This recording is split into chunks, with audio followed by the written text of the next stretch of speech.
Мұқағали Мақатаев үш бақтым.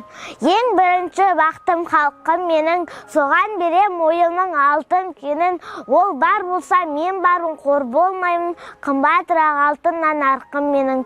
Ал екінші бақтым тілім менің, тас жүректі тілмен тілім дедім. Кей-кейде дүниеден түңілсем де, қасиетті тілмен түңілмедім. Бақтым бар үшінші отан деген, Құдай деген кім десе отан дерем. Оты сөнген жалғанда жан барсың ба, ойланбай-ақ келді отал менен.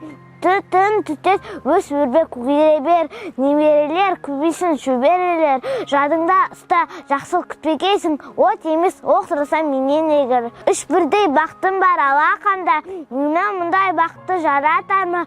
Үш күн нұрын төгер аспанымнан, Атырау, Алтай, Арқа, Алатауға.